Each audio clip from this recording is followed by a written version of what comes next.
안녕하세요 친구들. 다같이 사도신경으로 신앙 고백하시겠습니다. 전능하사 천지를 만드신 하나님 아버지를 내가 믿사오며 그 외아들 우리 주 예수 그리스도를 믿사오니 이는 성령으로 잉태하사 동정녀 마리아에게 나시고 본디오 빌라도에게 고난을 받으사 십자가에 못 박혀 죽으시고 장사한 지 사흘 만에 죽은 자 가운데서 다시 살아나시며 하늘에 오르사 전능하신 하나님 우편에 앉아 계시다가 저리로서 산자와 죽은 자를 심판하러 오시리라. 성령을 믿사오며 거룩한 공회와 성도가 서로 교통하는 것과 죄를 사하여 주시는 것과 몸이 다시 사는 것과 영원히 사는 것을 믿사옵나이다. 아멘.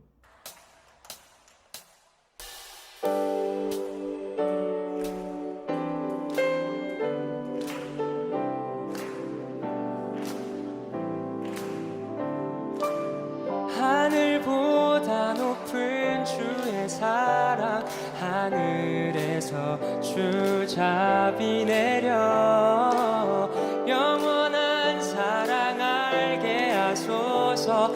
너무도 깊은 주의 끝없는 사랑 흐르게 하소서. 주 사랑 더 알게 하소서. 나에게 부소서. 끝없는 사랑 원합니다.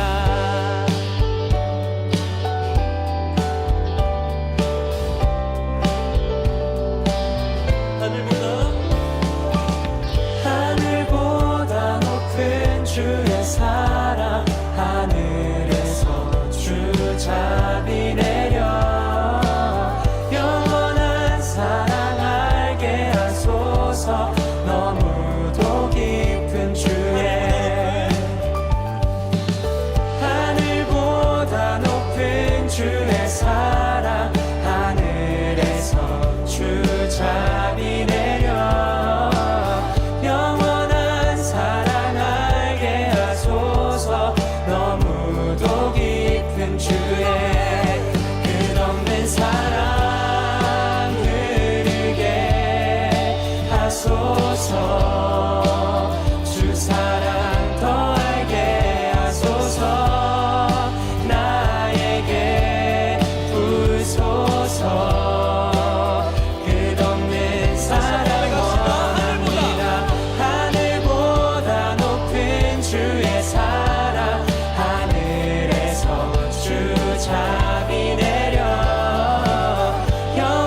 우리를 위해서 유정혜 선생님께서 대표 기도해 주시겠습니다.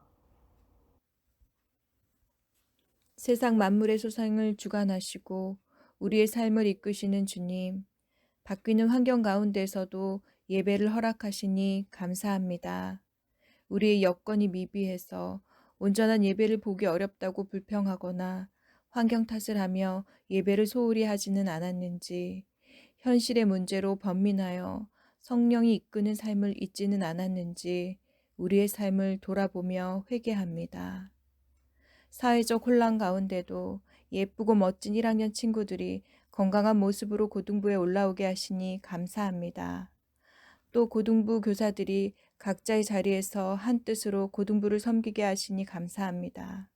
또한 한 해 동안 목사님, 선생님들과 고등부 친구들의 건강과 안전을 지켜주시니 참으로 감사합니다.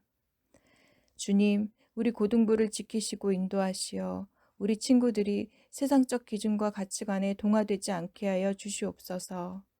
주님이 원하시는 거룩하고 평안한 삶을 살도록 도와주시옵소서. 주님이 주신 지혜로 세상을 보게 하시고 분별함으로 행동하게 하시옵소서. 또한 겸손하게 하시고 예수님과 같은 사랑을 품게 하시고 자신의 유익 대신 타인을 돕는 자의 자리에 설 수 있도록 우리 친구들의 마음과 생각의 지경을 넓혀 주시옵소서. 그리고 그리스도인이라 고백하며 복음을 전할 수 있는 담대함도 주시옵소서. 또한 말씀 듣기를 사모하여 스스로 깨달아 변화하는 삶을 살게 하시옵소서. 2022년도 우리 고등부 모든 지체를 사랑으로 이끄실 줄 믿사오며 이 모든 간구 예수님의 이름으로 기도드립니다. 아멘. 오늘 말씀은 열왕기상 11장 3절로 13절입니다. 구약 531페이지인데요. 1절부터서 같이 읽어볼게요. 솔로몬 왕이 바로의 딸 외에 이방의 많은 여인을 사랑하였으니 곧 모압과 암몬과 에돔과 시돈과 헷 여인이라. 여호와께서 일찍이 이 여러 백성에 대하여 이스라엘 자손에게 말씀하시기를 너희는 그들과 서로 통혼하지 말며 그들도 너희와 서로 통혼하게 하지 말라. 그들이 반드시 너희의 마음을 돌려 그들의 신들을 따르게 하리라 하셨으나 솔로몬이 그들을 사랑하였더라. 왕은 후궁이 700명이요 첩이 300명이라. 그의 여인들이 왕의 마음을 돌아서게 하였더라.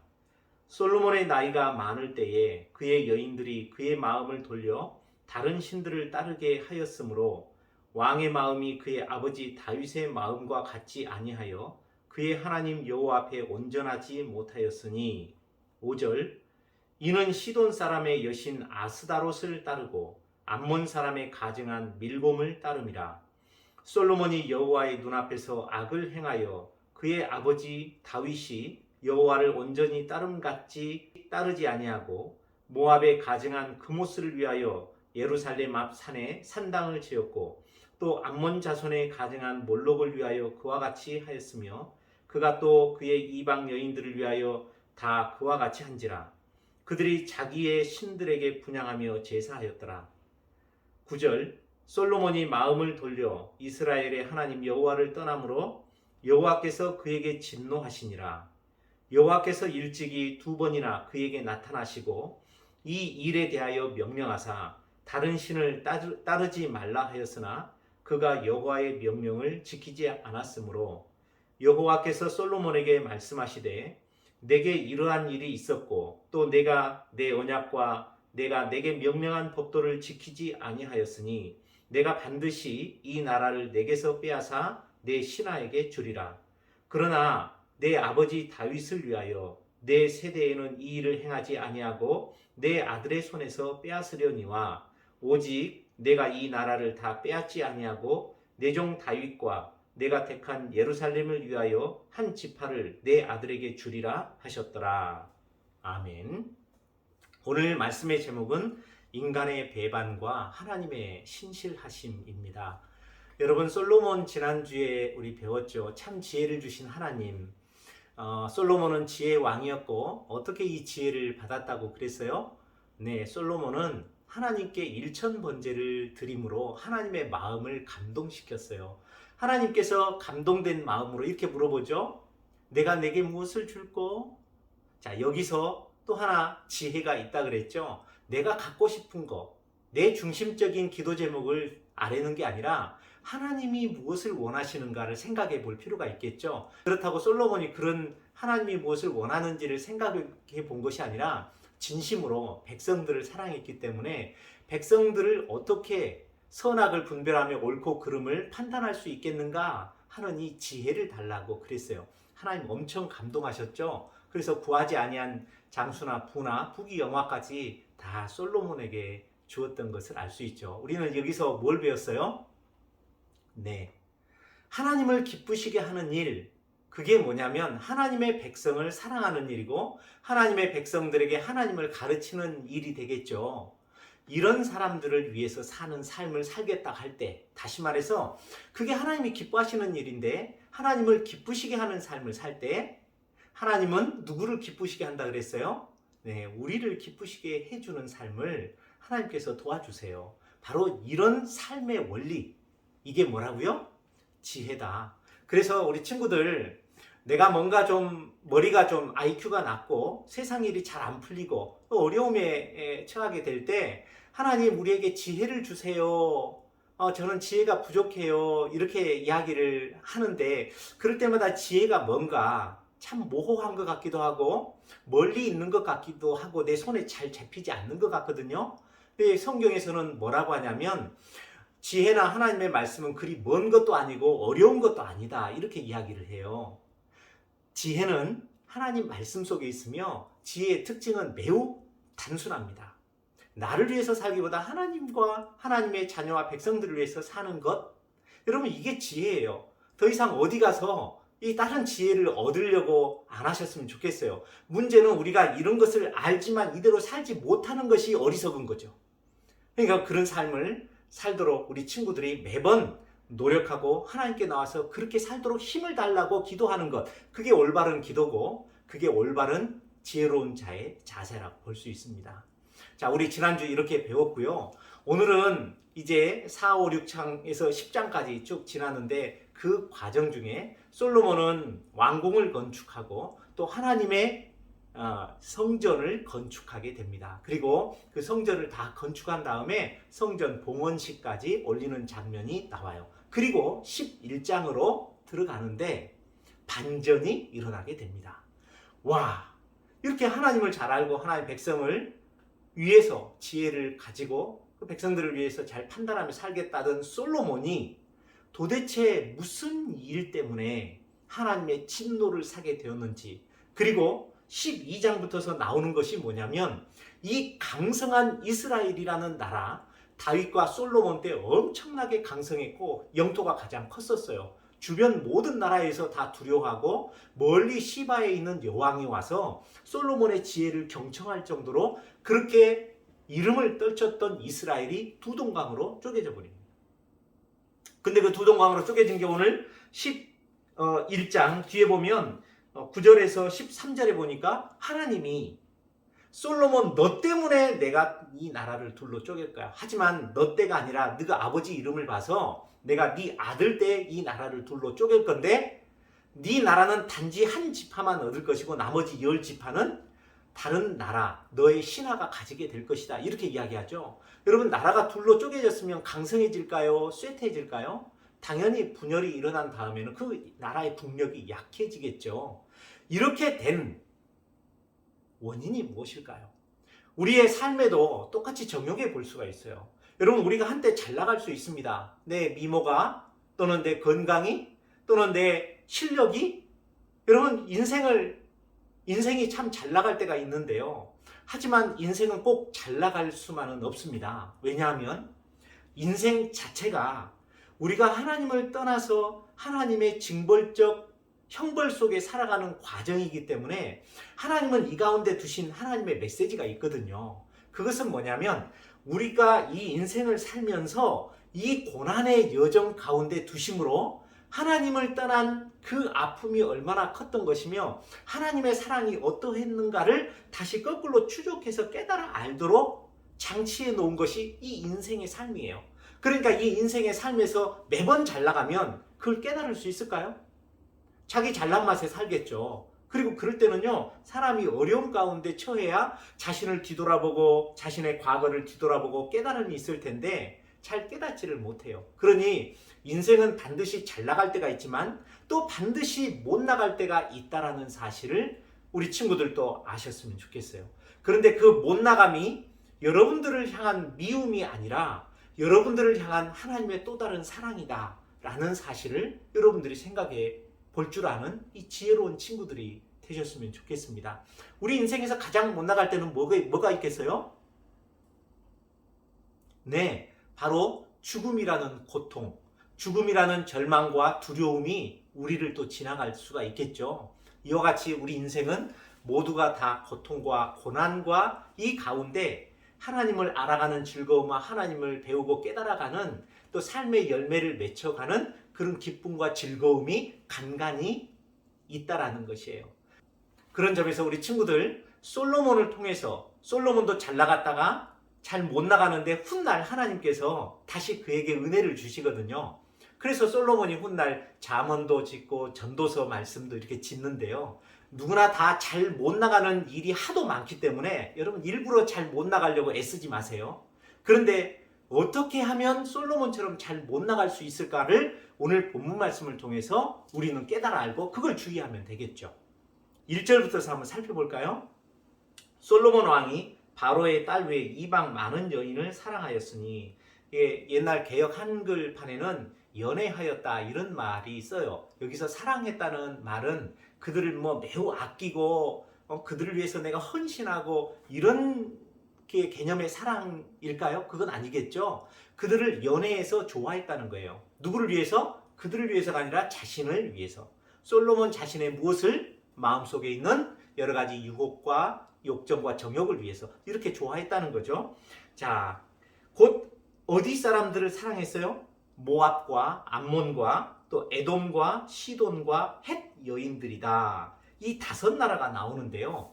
모압과 암몬은 여러분 잘 아실 거예요. 아브라함의 조카 롯이 있었는데 그 롯이 동쪽으로 가서 소돔과 고모라를 멸망시킬 때 가서 그 딸들과 동침하면서 태어난 족속이 모압과 암몬이죠. 그리고 에돔은 아브라함의 손자 야곱, 그 야곱의 쌍둥이 형 에서의 후손을 에돔이라고 합니다. 그래서 에돔과 암몬과 그 모압은 그렇게 먼 민족은 아니고 가까운 친척 민족이라고 볼 수 있습니다. 문제는 그 다음에 나온 시돈과 헷 사람들인데요. 이 시돈과 헷은 그 출신이 어디냐면 가나안 민족입니다. 여러분, 가나안은 노아의 홍수가 일어나고 노아의 세 아들 중에 둘째 아들 함이 있었는데 이 함은 4아들을 낳아요. 근데 그 4아들 중에 막내가 가나안이었어요. 이 가나안은 11자녀를 낳았는데 그 11자녀의 첫 번째 아들이 시돈이에요. 둘째 아들이 헷입니다. 그러니까 여기서 시돈과 헷 여인들은 결국은 누구의 후손들이죠? 가나안의 후손들입니다.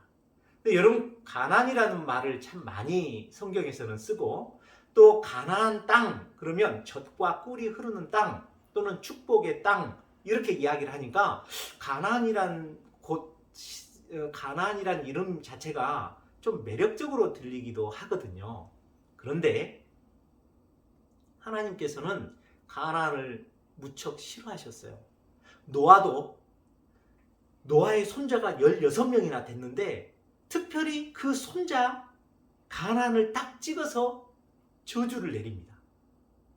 여러분, 가나안이 어떤 일을 벌였길래 저주를 내렸는지는 우리가 좀 궁금하지만 본문 말씀 바뀌니까 어쨌든 가나안이 하나님의 종 노아와 하나님으로부터 미움을 받았다면 가나안 또한 하나님과 노아와 노아의 백성들, 특히 하나님을 잘 믿는 하나님의 백성들에 대한 뭐가 생겼겠어요? 당연히 미움 또는 어떤 복수심 이런 것들이 생겼겠죠. 그래서 성경은 전체적인 역사를 쭉 보면 두 파의 싸움이에요. 두 세력과 두 세계의 싸움이에요. 그게 뭐냐면 하나님의 영역 또는 하나님의 세계와 악의 영역, 악의 세계인데요. 이 세계가 어떻게 이루어져 있냐면 아브라함의 후손들의 싸움과 가나안 후손들의 싸움이라고도 볼 수 있습니다. 이게 성경의 전체적인 구도예요. 여러분, 이 구도는 이 세상에서의 모든 영역에서 다 드러나죠. 축구 경기를 보십시오. 이쪽 편과 이쪽 편에 두 개의 영역, 진영으로 나눠서 싸우죠. 또 다윗과 블레셋 간에 이렇게 싸움이 있듯이 전체적으로 보면 이 많은 전쟁과 싸움이 있는데 이 가장 대표적으로 우리가 구도를 나눠볼 수 있는 것이 선과 악, 천사와 악령, 하나님과 사단, 그러죠? 근데 이걸 대리로 치르는 것이 뭐냐면 하나님의 백성과 사단의 백성인 가나안 백성들이다. 이렇게 여러분들이 보시면 되겠습니다. 자, 그렇다면 하나님의 백성들은 무엇을 조심해야 될까요? 가나안 백성들을 조심해야 되겠죠. 근데 가나안 백성과 하나님의 백성이 서로 교류를 할 수 있거든요. 여러분이 교류를 하는데 서로 물물교환이라든지 이런 걸 하면 그냥 필요에 의해서 끝나면 돼요. 그런데 진짜 영향을 받을 수 있는 걸 하나님은 늘 경계하세요. 하나님의 백성들이 가나안 사람들, 다시 말해서 하나님이 없이 사는 세상 사람들이라고 표현할 수 있죠. 이런 세상 사람들의 영향을 받는 것을 엄청 경계하세요. 가장 영향을 크게 끼치는 게 뭘까요? 그게 바로 결혼입니다. 결혼은 서로 그 집안에 들어가서 서로 섞여 살면서 이 사람들의 생각과 가치관과 철학과 어떤 사상들이 있잖아요. 그게 그대로 이쪽으로 들어가는데 당장은 들어가지 않죠.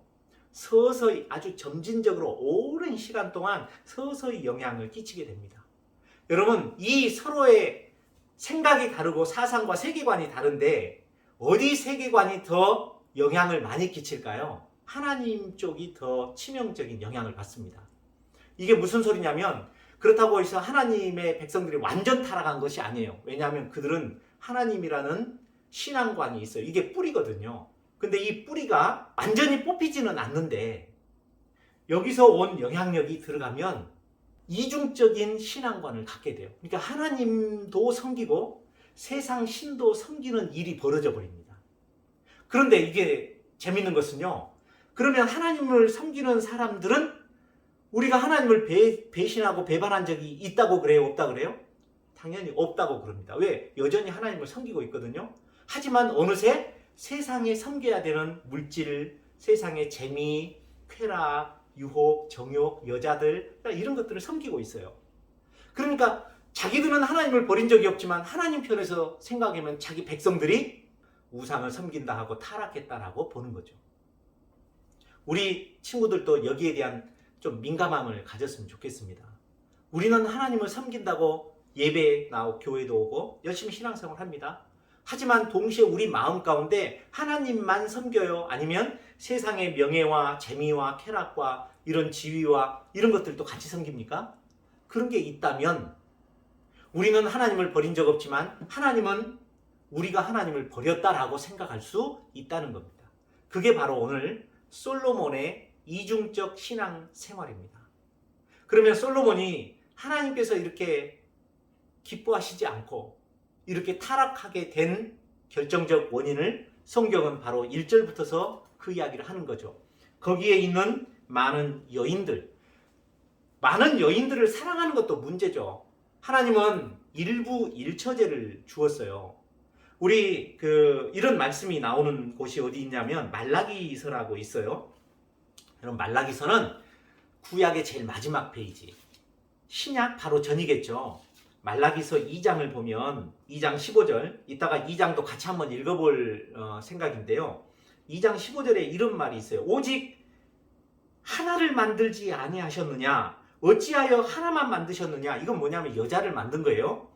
왜 여자를 하나만 만들었겠어요? 그것은 이는 경건한 자손을 얻고자 하심이라. 그러므로 내 심령을 삼가 지켜, 마음을 지켜라는 거죠. 어려서 맞이한 아내에게 거짓을 행하지 말지니라. 거짓을 행한다는 것은 뭐예요? 아내를 배반하고 바람을 피운 거죠. 또 여러 여자들을 내가 결혼을 하는 거죠. 이게 거짓이라는 거죠. 하나님께서는 이렇게 한 여자하고 짝을 맺어 살도록 그렇게 원리를 두셨는데 그게 조금 왕이니까 그래도 뭐 여러 여자들을 거느릴 수도 있겠다 이런 생각이 들죠. 그러면 최소한 가이드가 또 어디까지 돼요?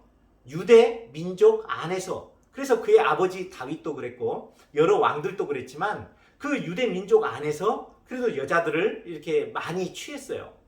그런데 솔로몬은 문제가 그 유대라는 하나님의 백성이라는 또 경계선까지 넘어가 버린 거예요. 그래서 이제는 하나님을 전혀 알지도 못하고 하나님이 누군지도 모르고 섬기지도 않고 예배도 드리지 않는 그런 무신론자들, 이방 사람들, 거기에 있는 여자들까지 결혼 대상자로 삼았다는 것이죠. 그런데 이것은 2절에 보니까 여호와께서 일찍이 이 백성에게 대하여 이스라엘 자손에게 말씀하시기를 너희는 그들과 서로 통혼하지 말라, 서로 결혼하지 말라 그랬어요. 또 그들도 너희와 서로 통혼하게, 결혼하게 하지 말라. 왜냐하면 그들이 반드시 너희의 마음을 돌려 그들의 신을 따르게 하리라 하셨으나, 이렇게 말씀을 하고 있네요. 솔로몬이 그들을 사랑하였더라, 솔로몬이 그들을 연애하였더라, 이렇게 돼 있어요. 이 말씀이 어디 나오냐면 신명기 7장 3, 4절에 나옵니다. 구약 272페이지입니다. 또 그들과 혼인하지도 말지니, 여기서 그들이란 것은 가나안 땅에 살고 있는 너희들이 앞으로 장차 가나안 땅을 정복하고 들어가게 되면 그곳에 있는 사람들, 그걸 말하죠.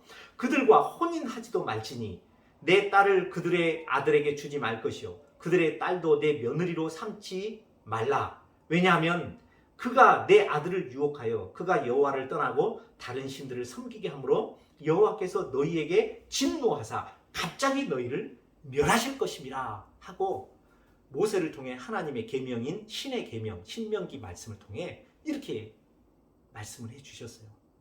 자, 그렇다면 여러분, 솔로몬은 왕입니다. 그리고 하나님의 백성 알고 자기 왕권이 하나님으로부터 왔다는 사실도 알고 있었다고 지난주 설명했죠. 근데 어떻게 그런 사람이 하나님의 말씀을 어기고 이렇게 너무나 많은 이방 여인들과 결혼을 하면서 3절에 보니까 왕은 후궁이 700명이요 첩이 300명이라 그래서 1000명의 여자를 두었어요. 와, 엄청 좋겠네요. 여러분, 좋은 걸까요? 이렇게 말합니다. 그의 여인들이 3절에 보니까 왕의 마음을 돌아서게 하였더라. 자, 그리고 5절에 보니까 또 시돈 여인의 아스타롯을, 또 암몬 사람의 밀곰을, 그리고 7절에 보니까 모압에 가증한 그모스를, 또 암몬 자손에 가증한 몰록을, 이렇게 이제 우상 숭배하는 대로 이렇게 가는데요. 8절에 보니까 또 그가 또 그의 이방 여인들을 위하여 다 그와 같이 한지라. 그들이, 그 이방 여인들이 자기의 신들에게 분향하며 제사하였더라. 4절에 보니까 솔로몬의 나이가 많을 때 그의 여인들이 그의 마음을 돌려 다른 신들을 따르게 하였으므로 왕의 마음이 그의 아버지 다윗의 마음과 같지 아니하여 그의 하나님 여호와 앞에 온전하지 못하였으니. 그러니까 결국 이런 결혼을 통해서 이방 여인들이 솔로몬의 마음을 돌이키게 한 거예요. 여러분, 이렇게 결혼이라는 것이 참 중요한데요. 그러면 솔로몬이 왜 결혼도 그렇게 했고 이방 여인들의 말을 듣고 따랐을까요? 저는 그렇게 생각합니다. 솔로몬이 성경 말씀을 정말 깊이 있게 공부하고 그 말씀 앞에 회개하는 삶을 정말 즐거이 하고 기쁘게 하고 또 계속적으로 했었더라면 그가 이렇게까지 타락하지 않았을 수도 있었을 텐데 라는 생각이 듭니다. 여러분, 성경 말씀을 멀리하고 성경 말씀을 멀리하면 사람이 타성해졌고 게을러져요. 사람이 게을러지면 드러나는 특징이 있는데, 사람은 배가 부르고 삶이 살만해지면 그러면 행복해져야 되잖아요. 우리는 이게 엄청난 행복이라고 하고 잘 먹고 잘 사는 것을 선진국이라고 하거든요. 우리나라는 이미 선진국 안에 들어왔다고 유엔에서 공식 발표를 했어요. 그러면 이렇게 먹고 잘 산다면 그때서부터 하나님을 잘 섬기고 예배 잘 다니고 경건하고 거룩하게 살까요? 그렇지 않아요. 그 다음부터서는 있는 돈으로, 남는 게 시간이니까, 삶의 여유가 있으니까 이제는 먹고 마시며 노는 데 씁니다. 그래서 여행 가고, 또 여행 가면 새로운 볼거리가 있고, 사람에게 제일 좋은 볼거리는 또 뭐예요? 네, 남자와 여자들의 모습을 보는 거죠. 여러분, 그러다 보면 사람이 안일해지고 좀 편안해지면 결국은 우리에게 가장 큰 유혹으로 오는 것이 뭐냐면 이런 정욕이에요. 우리 지난해에도 2학년, 3학년 선배들은 배웠을 거예요. 다윗 왕이 신하들이 전쟁터에 나가고 자기 혼자만 왕궁에 있었을 때 저녁 해질녘까지 늦잠을 늘어지게 자고 딱 일어나서 딱 옥상에 이렇게 거닐다가 무슨 일을 벌였습니까? 목욕하고 있는 밧세바를 보고 음욕을 품고 정욕죄를 짓죠. 근데 그 정욕죄를 숨기기 위해서 결국은 밧세바의 남편 우리아까지 죽이는 살인죄까지 짓잖아요. 이 죄는요, 결국은 이런 안일함 가운데서 오는 거예요.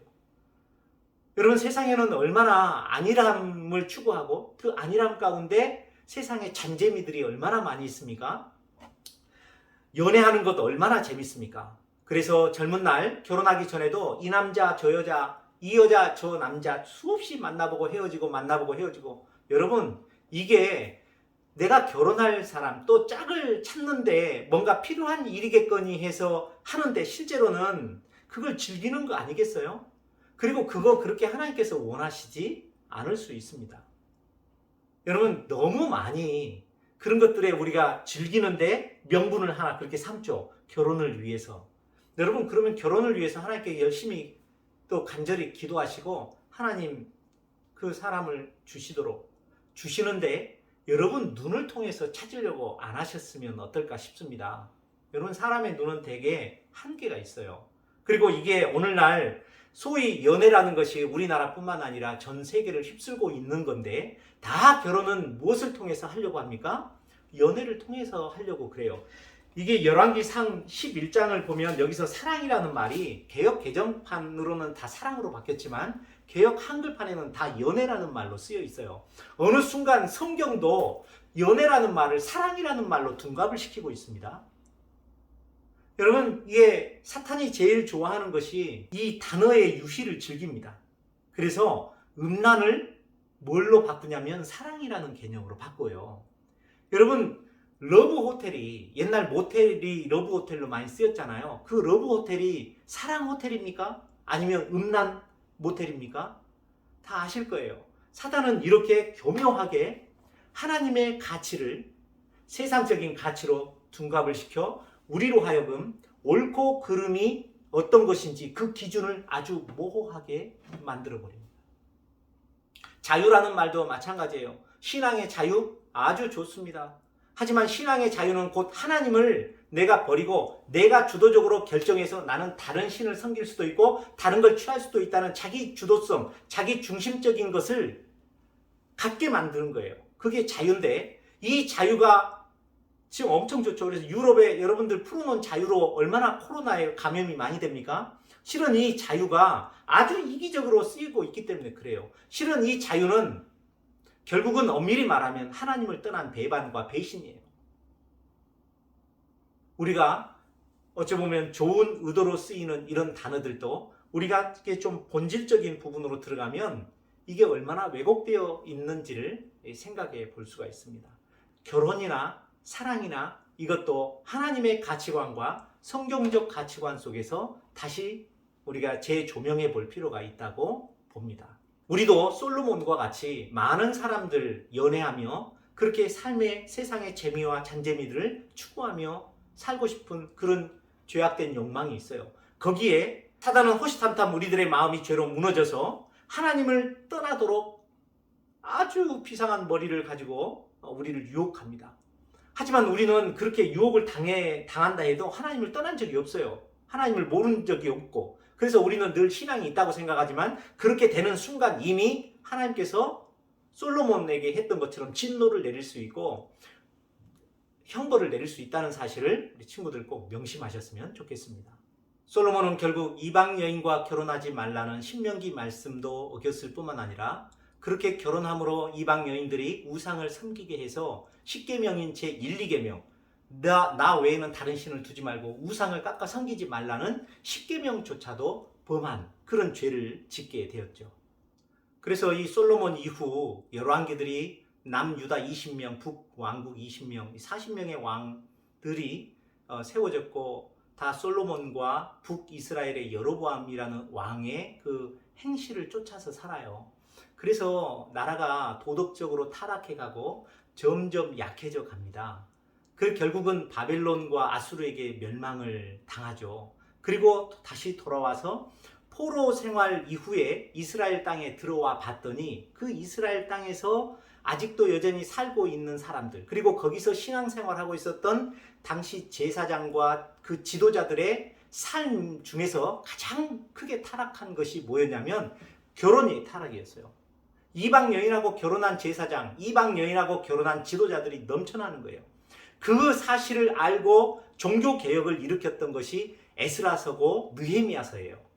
그리고 마지막에 얼마 지나지 않아 마지막 쓰여진 책이 말라기인데, 그 말라기에도 이 결혼의 타락과 믿음의 결혼의 중요성에 대해서 이야기를 합니다.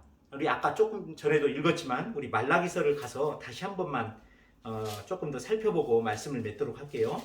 말라기서 2장 11절부터 16절까지 연관된 말씀이니까 이렇게 살펴볼게요. 유다는 거짓을 행하였고 이스라엘과 예루살렘 중에서는 가증한 일을 행하였으며 유다는 여호와께서 사랑하시는 그 성결을 또는 성소를 욕되게 하여 이방 신의 딸과 결혼하였으니, 성결을 욕되게 한 것은 이방 신의 딸과 결혼하는 것 때문에 그렇다는 거예요. 이 일을 행하는 사람에게 속한 자는 깨는 자나 응답하는 자는 물론이요 만군의 여호와께서 제사를 드리는 자도 여호와께서 야곱의 장막 가운데서 끊어버리시리라. 이게 참 무서운 말이죠. 하나님께서 여러분 지금은 참고 계시지만 이걸로 인해서 진노를, 그래서 우리의 생명을 끊어버리시겠다는 그런 하나님의 진노의 어떤 그 마음이 일으켜져야 되죠. 13절에 보면 너희가 이런 일도 행하나니 곧 눈물과 울음과 탄식으로 여호와의 제단을 가리게 하는도다. 그러므로 여호와께서 다시는 너희의 봉헌물을 돌아보지도 아니하시며 그것을 너희 손에서 기꺼이 받지도 아니하시거늘. 우리가 이런 결혼을 믿음으로 하지 않고 하나님께서 원하지 않는 그런 결혼과 그런 삶을 살 때 우리가 아무리 드리는 예배나 이런 것도 하나님께서 받겠다 안 받겠다요? 안 받겠다는 겁니다. 14절 너희는 이르기를 어찌 됨이니까 왜 안 받습니까? 하나님 왜 우리가 드리는 예배 안 받아요? 이렇게 따지겠죠? 하는도다. 이는 너와 내가 어려서 맞이한 아내 사이에 여호와께서 증인이 되시기 때문이라. 하나님께서 증인이 되세요. 여러분들이 결혼 전에 연애하는 것이나 결혼 후에 이혼하는 것이나 바람 피우는 것이나 모두 다 하나님께서 증인이 되셨어요. 그리고 증인으로서 지켜보신다는 거예요. 그는 내 짝이요 너와 서약한 아내로 돼 내가 그에게 거짓을 행하였도다. 아까 우리 이걸 읽어봤죠. 15절 그에게는 영이 충만하였으나 오직 하나를 만들지 아니하셨느냐? 어찌하여 하나만 만드셨느냐? 이는 경건한 자손을 얻고자 하심이라. 그러므로 내 심령을 삼가 지켜 어려서 맞이한 아내에게 거짓을 행하지 말지니라. 16절 이스라엘의 하나님 여호와가 이르노니 나는 이혼하는 것과 옷으로 학대를 가리는 자를 미워하노라. 만군의 여호와의 말이니라. 그러므로 너희 심령을 삼가 지켜 거짓을 행하지 말지니라. 하나님께서 이렇게까지 이야기를 하세요. 우리 친구들 혹여 하나님의 말씀이 여러분 친구들 마음에 들지 않을 수도 있고 여러분들 마음을 속상하게 할 수도 있고 상처를 줄 수도 있을 것 같아요. 여러분 그러나 그렇게 생각하시면 1차원적이고 단순한 것이라 생각해 볼 수 있습니다. 여러분 솔로몬도 하나님께서 이 엄청난 타락함에도 불구하고 그에게 훗날 은혜를 주시거든요. 그가 돌이키는 역사를 행하기 때문이죠. 여러분 사람은 누구나 다 실수를 할 수 있습니다. 연약합니다. 연약하기 때문에 우리는 매일 실수하죠. 근데 실수할 것을 하고 실수 안 해야 될 것도 너무 관대하게 넘어가지 않으셨으면 좋겠어요. 우리가 실수할 수 있지만 중요한 것은 실수한 다음에 우리가 어떻게 그 문제를 받아들일 것인가 하는 것이 중요하겠죠. 우리가 여호와 하나님을 떠났을 때 경고하시고 이 진노하시는 하나님을 통해서 우리가 무엇을 배울 수 있을까 하는 점을 여러분들이 놓치지 않는다면 여러분들은 솔로몬보다도 훨씬 위대한 삶을 살 수 있으리라 생각합니다. 그 비결은 솔로몬과 같이 이방 여인들, 하나님을 믿지 않는 사람들과 일단 결혼을 해서는 안 되는 것이고 또 결혼을 한다 해도 여러 사람과 결혼하는 거 그것도 사실은 안 되는 거겠죠. 한 사람과 하나님이 정해준 사람과 하나님께서 정해 놓은 때에 하나님의 방식으로 이렇게 결혼을 했으면 좋겠어요. 여러분들이 이러한 가치를, 또 이러한 가치관을 지금 배워서 나도 훗날 때가 되면, 나도 10년 후에 결혼할 나이가 차면 그때 이 말씀의 기초에서 내가 이런 결혼을 해보리라, 이런 마음을 여러분들이 갖는 것이 매우 중요합니다. 그래서 내 때에, 이건 매우 인본주의적이고 자기중심적인 거예요. 내 때에 내가 좋아하는 사람과 내가 원하는 방식대로 내가 원하는 곳에서 이렇게 결혼하고 싶잖아요. 하지만 여러분, 이것을 바꿔서 여러분들 많은 걸 하나님께 해드리려고 생각하기보다 하나님께서 진짜 중요하게 생각하는 것, 거룩한 자손을 낳기 위해서 결혼을 너무 중요시하는데, 하나님께서 그러면 무엇을 원하시는지 우리가 생각해 봅시다. 우리의 결혼, 우리 마음대로 하고 싶은 것을 하나님께서 원하실까요? 그렇지 않아요. 하나님께서 원하는 사람과 하나님께서 원하는 곳에서, 하나님 원하는 때, 하나님 방식대로 결혼하는 것. 한번 여러분 여기에다가 한번 맞춰 보십시오. 하나님께서 그런 사람의 인생을 축복하시지 않으시겠습니까? 하나님을 믿지 않는 가난한 후예들, 오늘날 무신론자들 세상에는 넘쳐나죠. 이 사람들을 통해서 사탄은 우리가 하나님을 사랑하고 하나님만 바라보는 유일한 거룩하고 경건하고 순수한 신앙에 흠집을 내고 거기에다가 더러운 옷을, 더러운 색깔을 자꾸 입히려고 합니다. 우리 마음이 더러워지고 타락하도록 그렇게 하는 거예요. 그래서 뭘로요? 세상에 많은 재미난 것들로, 세상에 많은 나에게 재미를 줄 수 있는 것들로. 젊은이들에게 그게 가장 큰 게 뭐겠어요? 결국은 이성이에요. 그런 이성을 사단은 무신론적인 사람들, 그래서 하나님 믿지 않는 사람들이 훨씬 더 잘 나가고 멋있고 잘 가꾸니까 그렇죠. 노아의 홍수 때도 그랬어요. 하나님의 아들들이 뭐예요? 하나님을 믿는 신자들이 사람의 딸들은 뭐예요? 하나님 믿지 않는 무신론자들의 딸들의 아름다움을 보고 자기들이 좋아하는 모든 자로 아내를 삼았다고 그랬어요. 그러자 하나님께서 노아의 심판으로 온 세상을 심판하셨던 거거든요. 이 시대의 마지막 종말의 때도 마찬가지입니다. 이 결혼관이, 성경적 결혼관이 무색해지고 타락해지면 여러분, 그때 하나님께서 제2의 심판, 불심판을 통해서 이 세상을 심판하실 것입니다. 우리 이걸 늘 명심하시고, 우리는 이 두 세계의 진영 가운데 우리는 어떤 삶을, 또 나의 스탠스를 어디다가 둘 것인지, 하나님 편에 둘 것인지 세상에 둘 것인지, 그걸 판가름할 수 있는 것이 무엇이냐? 여러분들 성경적 가치관, 결혼관, 또 가정관을 어떻게 갖느냐 라는 데 있다는 사실을 오늘 솔로몬을 통해서 생각해 보았습니다.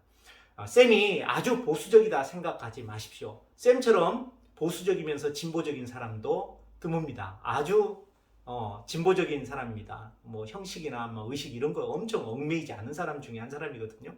그걸 엄청 좋아했어요. 왜냐하면 제가 유교적인 가정에서 자랐기 때문에 막 어렸을 때는 1년에 막 10번 제사를 지내고, 밤은 어디다 놓고 감은 어디다 놓고 이런 질서들을 엄청 중요시했던 사람인데 하나님 만나고 변했어요. 여러분, 그런 게 중요한 게 아니에요. 우리 마음 가운데 진짜 하나님께서 원하는 말씀이 무엇이고 메시지가 무엇이고, 그걸 내가 얼만큼 순종해서 나를 내려놓고 자기를 부인하고 하나님의 뜻을 모시고 뜻대로 순종해 살아가는가가 이게 중요한 거예요. 다 지킬 수는 없어요. 하지만 가장 중요한 걸 지키시면 좋겠습니다. 가장 중요한 것은 아무렇게나 살고 별로 중요치 않는 거 가지고 신앙이라고 하지 마십시오. 하나님 그런 거 기뻐하시지 않습니다. 여러분들에게 복 줄 그 꼬투리도 너무나 가볍고 작습니다. 여러분, 많은 복을 원하십니까? 많은 열매를 원하십니까? 그러면 가장 중요한 것, 그걸 말씀대로 하시면 좋겠습니다. 제가 기도하고 마치겠습니다. 하나님, 오늘 솔로몬의 타락을 통해 받은 은혜를 다 망각하고 그가 어찌 이렇게 하나님의 진노 앞에 또 진노의 자식이 되었는지 살펴보았습니다. 그것은 본문 말씀을 통해 볼 때 그의 성경적 결혼관, 하나님의 말씀을 순종치 않았던 그의 불순종에 기인했었던 것임을 깨닫습니다. 또 하나님, 우리는 솔로몬과 같은 전체를 밟지 아니하고 하나님께서 온전히 기뻐하시고 하나님께서 원하시는 그런 결혼 또 그런 가정을 이끌어 나갈 수 있도록 인도해 주시옵소서. 예수님 이름으로 기도합니다. 아멘. 다 같이 찬송가 290장 우리는 주님을 늘 배반하나 1절과 2절을 부르시겠습니다.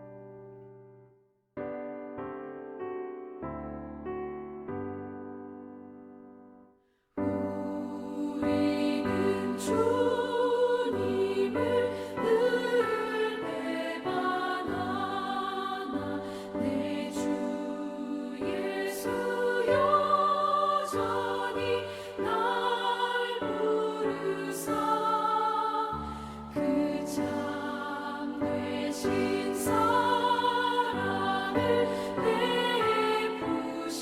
베푸시나니 내 형제여 주님을 못 따르라 주 널 위해 비네 주 널 위해 비네 주 널 위해 비네 항상 미시네 주께서 풍성한 은혜를 내려 내 영혼이 나날이 복받으니 주 예수를 너희도 구주로 섬겨 곧 따르면 풍성한 복 받겠네 주 널 위해 비네 주 널 위해 비네 주 널 위해 비네 항상 미시네 제가 축도하고 마치겠습니다. 이제는 우리 연약함과 죄를 십자가에서 모두 담당해 주신 예수 그리스도의 은혜와 독생자를 우리 죄를 위해 아낌없이 내어주신 하나님 아버지의 사랑과 죄와 유혹에 맞서 싸워 이길 수 있도록 도우시는 성령님의 역사 교통하심이 솔로몬처럼 받은 은혜를 잊고 안일에 빠져 정욕을 추구하다 하나님의 진노를 샀던 잘못과 죄악을 기억하여 그와 같이 살지 않고자 다짐하며 거룩한 삶을 위해 믿음의 결혼을 생각하는 사랑하는 우리 고등부 친구들과 선생님들 위해 이제부터 영원까지 함께 계실지어다. 아멘. 날 초대하시네 주